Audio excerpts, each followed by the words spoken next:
어느 분의 짧은 글입니다. 신앙인에게 가장 위험한 것이 익숙함인 것 같다고 이렇게 글을 쓰고 계세요. 특히 목회자에게 익숙함이란 독약과 같은 것입니다. 하나님을 예배하는 것이 익숙해지고 목양하는 것이 익숙해지면서 하나님과 친하다고 착각하게 됩니다. 먼 거리에서 폭포의 물보라를 아무리 바라보아도 옷은 젖지 않습니다. 예쁜 꽃을 아무리 뚫어지게 쳐다보아도 그 향내가 내게서 나지 않습니다.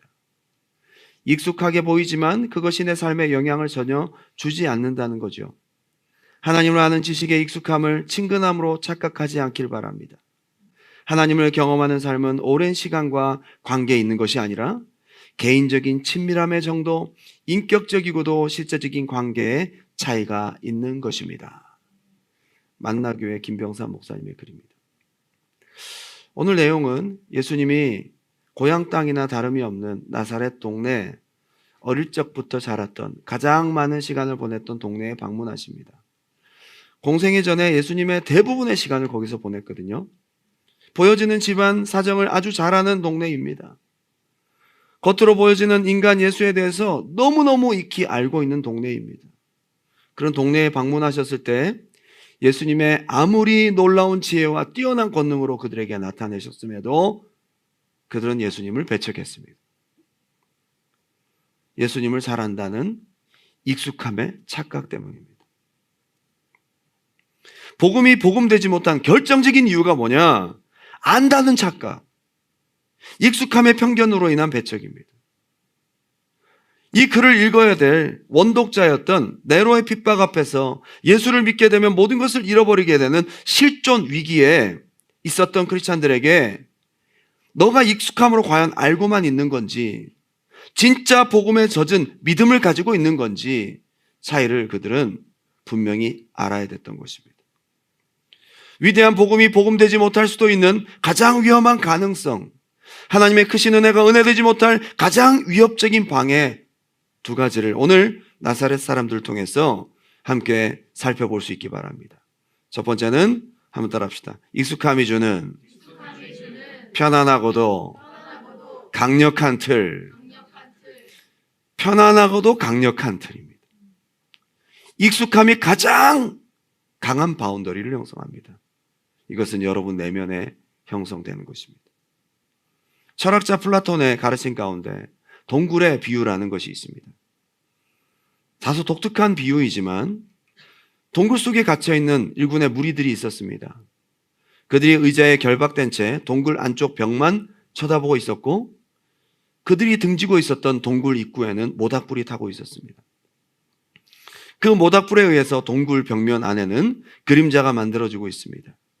결박되지 않은 사람들이 물건을 들어 나르는 모습들이 불빛에 의해서 동굴 벽면에 비춰지고 있습니다.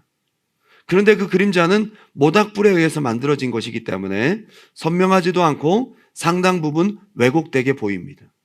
그럼에도 동굴 벽면을 지금까지 바라보았던 사람들은 그것이 왜곡되었는지 전혀 알지 못합니다. 그러다가 결박에서 풀려난 사람들이 드디어 동굴 입구 쪽을 바라볼 수 있게 됩니다. 등을 돌려 모닥불을 보면서 눈에 통증을 느끼기 시작하죠. 그들 가운데 어떤 사람들은 동굴 입구까지 가서 동굴 밖에서 찬란하게 비치는 태양빛을 마주하게 됩니다. 강렬한 태양빛 앞에 눈이 멀 것 같은 통증을 느낍니다. 눈에 가해지는 고통 때문에 그들은 지금까지 앉아있던 동굴 벽면만 바라보고 있던 그 자리가 편안하게 느껴지고 다시 그 자리로 돌아가려고 합니다. 일부 사람들이 여전히 벽면을 향해 앉아있는 사람들에게 지금 우리 등 뒤에 모닥불이 있다고, 그리고 동굴 밖에는 찬란한 태양이라는 것이 비치고 있다고 알려주어도 그 사람들은 귀를 기울이려 하지 않습니다. 오히려 새로운 세상이 있다고 알려준 그 사람들이 밖에 나가더니 눈에 이상한 것이 생긴 것이라고 생각하고 자기들을 동굴 밖으로 인도하려는 사람들을 죽이려 합니다. 그게 어리석은 우리 인간의 모습이라고 생각됩니다. 어두컴컴한 곳에서 동굴 벽면만을 바라보고 그 벽면에 비친 그림자가 진짜라고 생각하는 사람들에게 진짜 빛이 있다고 아무리 알려줘도 자기들이 지금까지 보았던 그 익숙함의 자리에서 벗어나려 하지 않는 것이 인간의 본능이라는 거예요.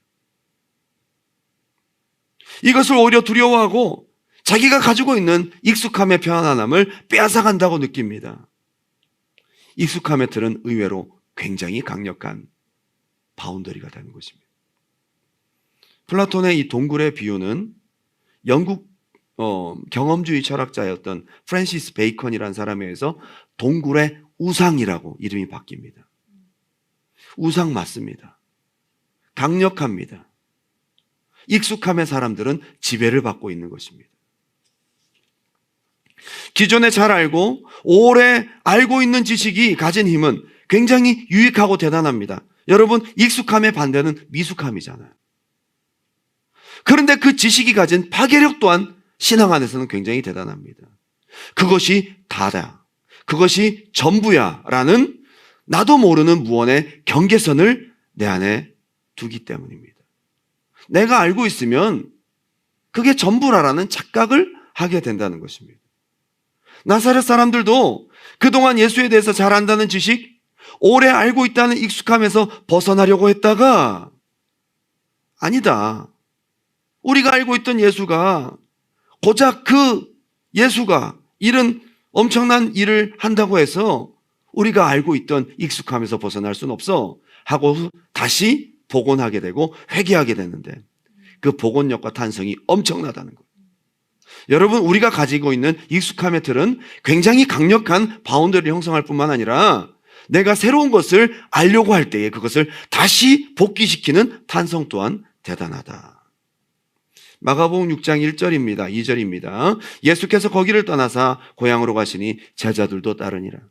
안식일이 되어 회당에서 가르치시니 많은 사람이 듣고 이르되 이 사람이 어디서 이런 것을 얻었느냐? 이 사람이 받은 지혜와 그 손으로 이루어지는 이런 권능이 어찌 됨이냐? 깜짝 놀랐습니다. 엄청난 놀람입니다. 여기 놀라다라는 헬라어 에크플레소라는 말은요, 에크와 플레소가 합쳐진 말인데 플레소는 때리다는 뜻이에요. 한마디로 예수의 가르침과 권능이 뒤통수를 한 대 맞은 것 같은 충격을 준 겁니다. 굉장히 충격적이었습니다. 여러분, 우리도 보면 신선한 충격이 있잖아요. 우와! 내 머리를 한 대 치는 듯한 강력한 충격이 그들에게 밀려옵니다. 새로운 패러다임을 받아들여야 될 시점이었는데 금방 또 하나의 생각이 떠오르는 것이죠. 그런 엄청난 충격을 받고도 또 하나의 생각이 금방 떠오릅니다. 고작해야 내가 알고 있는 예수 정도가 이런 말씀을 전할 수 있다니. 예수님의 말씀에 귀를 기울이기보다는 자신들의 익숙함과 편견과 선입관에 금방 회귀해버립니다. 이 강력한 복원력을 우리는 생각해야 된다는 것이죠. 3절, 이 사람이 마리아의 아들 목수가 아니냐. 그런 놀라운 충격을 받고도 이 사람은 우리가 알고 있는 마리아의 아들 목수잖아. 야고보와 요셉과 유다와 시몬의 형제가 아니냐. 그 누이들은 우리와 함께 있지 아니하냐. 머리를 얻어맞는 듯한 엄청난 충격을 받고 난 뒤에도 익숙함이라는 것은요, 강하게 끌어옵니다. 여러분, 은혜 받은 것이 오래 못 가는 이유가 바로 이거예요. 하나님의 은혜를 크게 받는 여러분 되시기 바랍니다. 예수가 하나님의 아들이심을, 그의 가르치심은 하나님의 영에 의한 것임을, 그가 메시아임을 생각할 수 있어야 되는데 이 사람이 어디서 이런 것을 얻었느냐? 그가 나사렛 예수, 그가 메시아라는 것을 생각하기보다는, 그 신분보다는 우리가 알고 있는 그 사람이 이걸 어디서 얻었지? 라는 것에서만 답을 찾으려고 합니다. 그 중요한 관문에서 강력한 바리케이트를 치고 마는 것입니다. 그들이 깜짝 놀란 충격보다 이 익숙함의 틀은 더 강력합니다. 여러분, 우리 내면에 어쩌면 이런 나사렛 사람들이 있는지 모르겠습니다. 어쩌면 네로의 핍박 앞에 있던 원독자들이 생각해야 될 문제입니다. 오늘 우리가 생각해야 될 문제이기도 합니다. 너의 그 아는 지식이 너를 끌어갈 만큼 강력한 복음의 능력이 있느냐?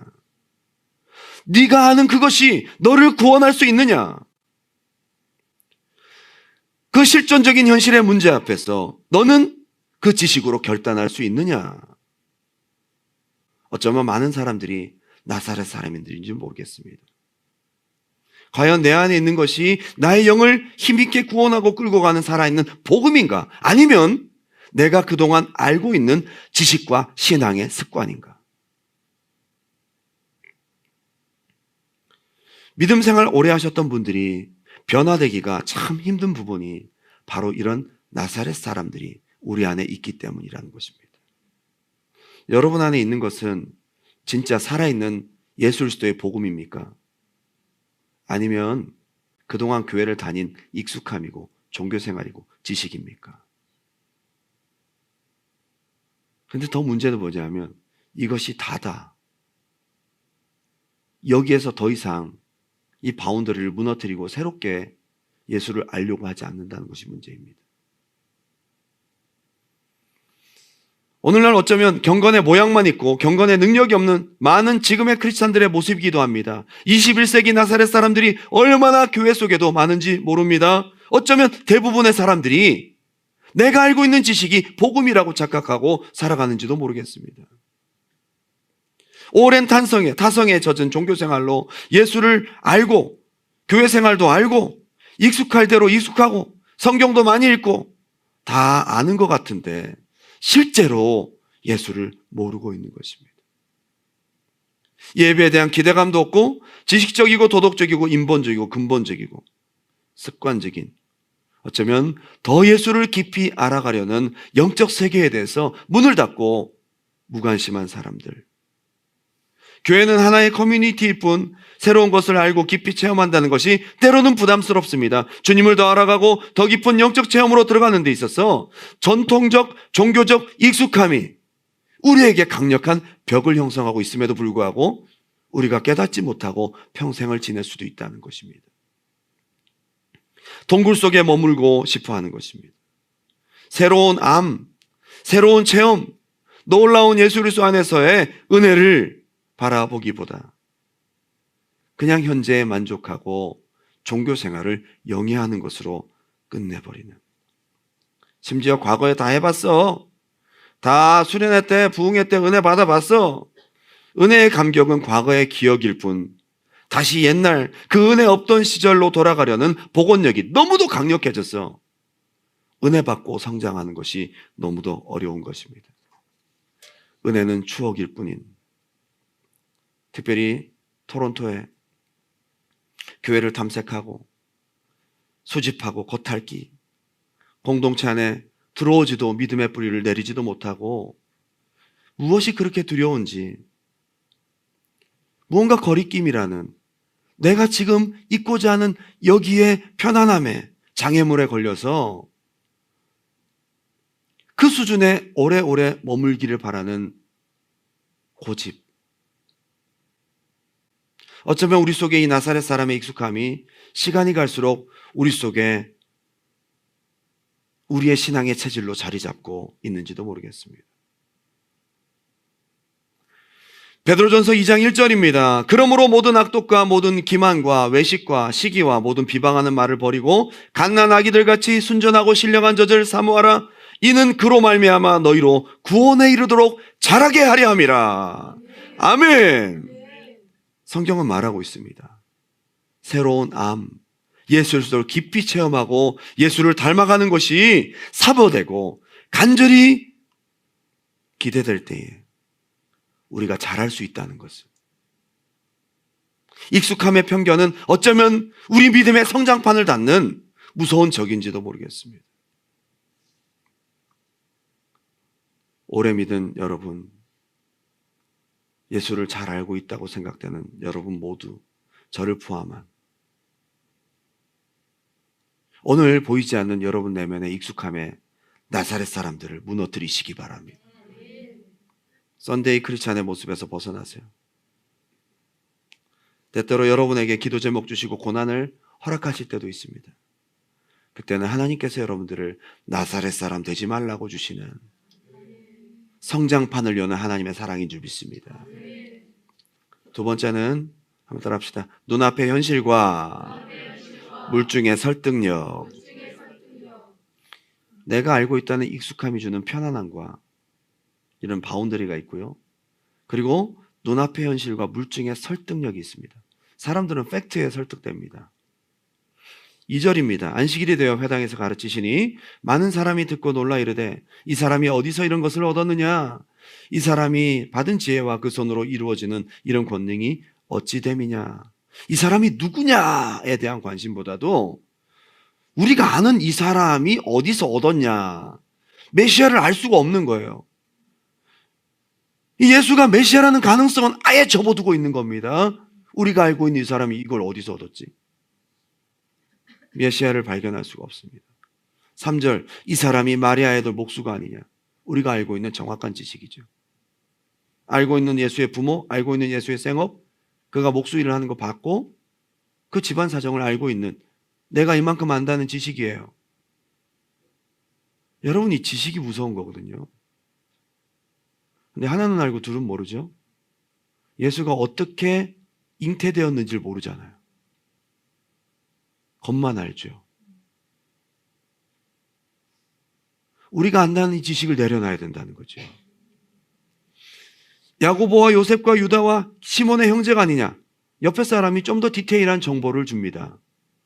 좀 더 디테일한 팩트예요. 점점 더 우리의 지식은 뒷받침됩니다. 근데 여전히 예수는 모르고 있는 겁니다. 그 누이들이 우리와 함께 있지 아니하냐? 심지어 같이 있대요. 같이 일도 하고 아침에도 봤어요. 당장 현실 검증 가능한 명백한 증거가 있습니다. 물증이 있어요. 내 경험이 점점 설득을 갖기 시작합니다. 우리 눈앞에 있어. 내가 데려올 수 있어. 그 사람하고 같이 있었어.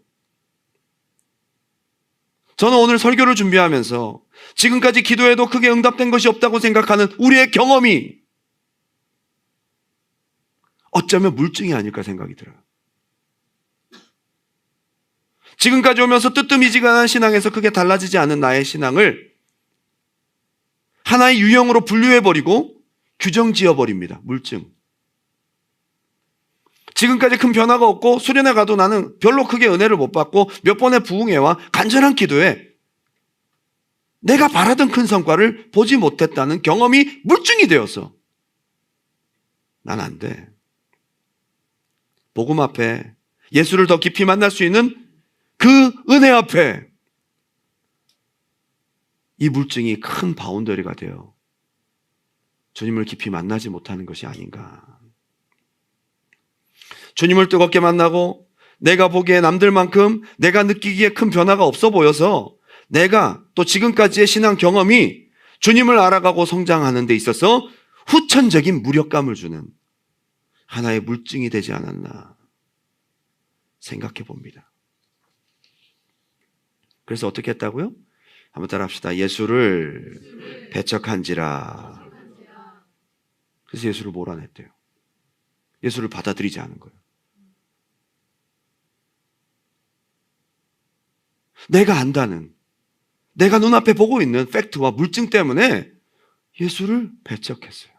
어쩌면 교회를 다니고 있고 예배에도 일주일에 한 번 오지만 몸은 와 있지만 나도 모르게 주님을, 신령한 영적 체험을, 복음을 밀어내고 있는 것은 아닌가. 주일 예배에서 절대 금요 예배 한 번 더 넘어온 것을 엄청난 도전으로 받아들여요. 수요 예배 한 번 더 오는 것을 알 수 없는, 있을 수 없는 일이라고 생각. 기도 한 번 하고 싶은 마음, 평일에 간절한 기도의 마음, 그리고 또 주변에서 기도 좀 하라고 권면을 하는 것을 배척한지라.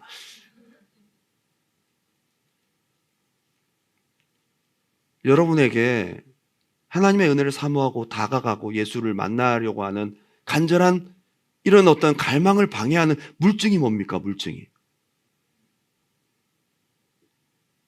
여러분, 그 물증이 뭐냐고요?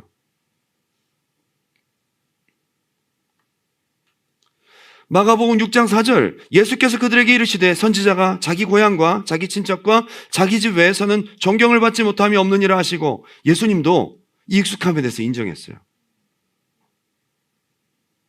익숙한, 안다고 생각하는 선행적 지식에 사로잡힌 사람들은 다들 한결같이 하나님 말씀을, 은혜를, 하나님의 복음을 받아들이지 않더라.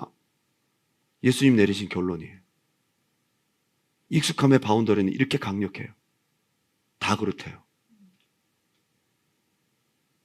5절 거기에서는 아무 권능도 행하실 수 없어 다만 소수의 병자에게 안수하셨다. 하나님이 능력이 없어서입니까? 하나님의 능력이 없어서입니까? 여러분, 저는 우리 두란노교회 나사렛 사람들이 우리 내면에서 무너지는 순간 놀라운 기적의 역사가 나타날 줄 믿습니다. 눈먼 자가 눈을 뜨고 병든 자가 고침받고, 이것은 여러분 속에 있는 나사렛 사람들이 무너지는 만큼 하나님의 역사가 나타난다는 거죠. 교회 공동체가 그렇게 돼야 된다는 거예요. 저는 우리 교회가 나사렛 동네가 되지 않길 바랍니다. 예수님이 일부러 안 하신 게 아니라 하실 수 없었다라는 거예요. 그 속에 있는 나사렛적인 거부감이 원하지 않는 거예요. 하나님의 은혜와 능력을 원하지 않는 거예요.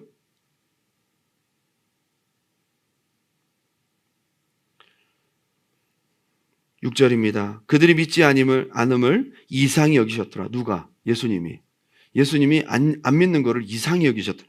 이 원어를 보면 헬라어로 다우마조, 경이적으로 놀라다, 경탄하다, 이런 뜻입니다. 이상한데? 뭐 이런 게 아니고요. 우와, 이렇게 믿음이 없다고?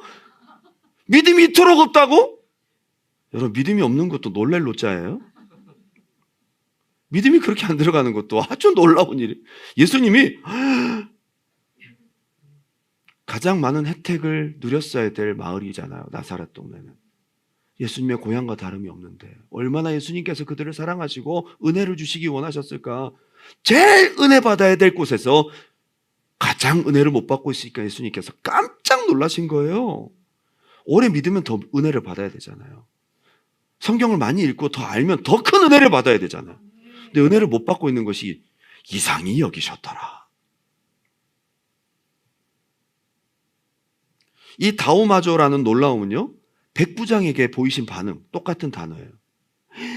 이런 믿음을 내가 만나본 적이 없다. 믿음이 있어도 이렇게 놀라시는데 믿음이 없어도 놀라신다. 여러분은 어떤 놀람에 들어가기 원하세요? 예수께서 폭풍을 잠잠게 하실 때 제자들이 깜짝 놀랐습니다. 와, 예수가 이것도 하신다고? 그때 쓰여졌던 단어가 다우마조예요. 무화과 나무를 저주하고는 금방 시들어버린 거 보고 제자들이 깜짝 놀랐어요. 오, 무화과 나무가 말랐나이다. 다우마조예요. 목자들이 천사들을 눈으로 보고 성탄 메시지를 들을 때 깜짝 놀랐어요. 다우마조예요. 베드로가 여인들의 말을 듣고 무덤을 확인하고 시체가 없는 걸 놓고 기절할 듯이 놀랐어요. 이게 다우마조예요. 믿음이 없음을 예수님이 이렇게 깜짝 놀라신다. 우리 속에 나사렛 사람들을 어떻게 없애야 할까요? 우리 속에 이 나사렛 사람들을 어떻게 무너뜨려야 될까요? 우리 안에 있는 바운더리를 어떻게 무너뜨려야 될까요? 하나님은 여러분에게 주실 수 있는 은혜가 많습니다. 복음의 능력을 주시기 원하십니다. 이 복음의 능력이 우리 심령을 장악하시고 우리에게 성령께서 날마다 기적이 상식이 되는 삶으로 예수를 깊이 친밀하게 알게 하시고 경험시키시는 은혜로 이끌어 가시는데, 여러분 안에 있는 나사렛 사람들은 무엇입니까? 예수님을 떠나시게 하고 말았습니다. 결론을 맺겠습니다. 부산의 산막교회, 순복음교회거든요. 거기에서 주일학교를 폭발적으로 이끄신 한 여자 전도사님이 계십니다. 하인숙 전도사님이세요. 참 희한한 거는요, 여러분, 이렇게 나사렛 요소가 제거된 교회는요, 코로나 기간에도 성장했다는 거예요. 환경과 상황이 중요하지 않아요. 우리 안에 믿음이 중요한 거지. 여러분, 믿음을 보고 역사하시는 거란 말이에요. 국민일보 기사의 간증을 보고 제가 또 이분의 간증을 듣고 너무 감명 깊었어요. 그런데 한마디로 이분의 간증을 들으면서 제가 정리하게 된 것은, 내가 아는 지식, 내가 갖고 있는 고정관념과 익숙함을 내려놓을 때마다 하나님이 역사하셨다. 그게 성령의 역사예요. 이분은 초등학교 4학년 때 친구의 전도로 교회를 나가게 됐습니다. 그리고 1986년 고등학교 3학년 때 급성 전신 류머티즘에 걸리게 됩니다. 이 고통은 뭐 말로 표현할 수가 없대요. 마디마디를 막 못으로 찌르는 것 같은 고통. 학교를 다닐 수가 없습니다. 이런 치료제도 없었기에 휴학을 해야만 했습니다. 꿈 많던 18세 여학생은 꿈을 다 잃어버리고 고통 속에 하루하루를 누워서 지내야만 됐습니다. 소망이 없는 것입니다. 극심한 고통 중에 자기가 살고 있던 충북 영동 시골 교회에 부흥회가 열립니다. 그냥 어떤 기대를 갖고 갔다기보다는 지푸라기 잡는 심정으로 병도 고칠 수도 없으니까 그냥 부흥회에 참석한 거죠. 극심한 고통 중에 보혈 찬송을 하는데 갑자기 뜨거운 물과 함께 병고침이 막 나타나기 시작합니다. 통증이 막 마디마디 막 사라지기 시작해요. 성령의 역사입니다. 그동안 교회를 열심히 다녔지만 이 병은 낫지 못할 것이라는 익숙함에 갇혀 있다가 부흥해서 이 병도 하나님이 고치실 수 있을 거야 라는 바운더리가 무너지면서 성령님이 역사하셨다는 거예요. 여러분 속에 이 바운더리가 무너지는 게 중요한 거예요. 대학을 졸업하고 전도사였던 남편을 만나 94년 결혼하고 사모가 됩니다. 그리고 2003년 경기도 용인에서 교회 개척을 호기롭게 했지만 8년 동안 열심히 했는데 실패하게 됩니다. 아무것도 없고 어디로 가야 할지 모를 때에 부산의 산마 순복음교회 이일성 목사님께서 자기를 사역으로 초청해 주셨어요. 이분이 2022년도에 소천하셨는데요. 그 후에 하나님의 부르심에 순종해서 2013년도 신학교에 편입을 했고 산마교회 전도사가 되었습니다. 2012년부터 순복음 산마교회 모세 오경 훈련이라는 게 있었어요. 그래서 청년들도 함께 자기가 훈련을 시켰는데요. 청년부 훈련시켰는데 창세기 훈련이 끝나고 출애굽기가 끝나도 청년들이 변화되는 게 아무도 없는 거예요. 너무 지겨워하고 거기에서 8년 동안 개척해도 되지 않았던 자기의 실패한 물증이 올라오기 시작합니다. 그래, 그럼 그렇지. 8년 동안 개척하고 열심히 했는데 안 됐잖아. 이것도 안 되겠지 뭐. 그때부터 지치기 시작합니다.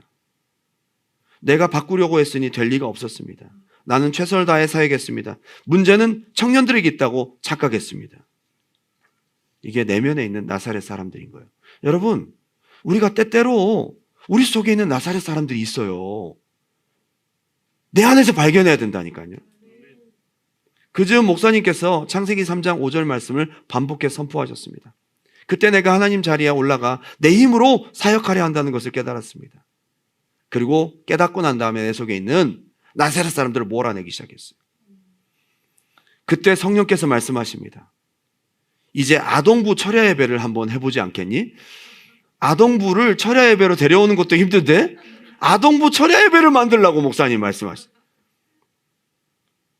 하나님, 저 아동부 담당 교육자도 아닌데요. 게다가 철야 예배를 어떻게 해? 벌써 실패라는 물증이 내 속에 딱 자리를 잡고 아동부는 철야 예배가 안 된다라는 익숙함의 편견이 자리를 잡고 새로운 하나님의 역사를 가로막는 것은 여러분 속에 있는 나사렛 사람들인 거예요. 당시 철야 예배 때 부모님들은 뜨겁게 기도했지만 부모들을 따라온 애들이 있을 거 아니에요. 애들이 웃고 떠들어다니고 막 돌아다니고 말도 안 듣고 막 눈앞에 물증이 보입니다. 이 아이들은 안 돼. 애들이 어떻게 철야 기도를 해요?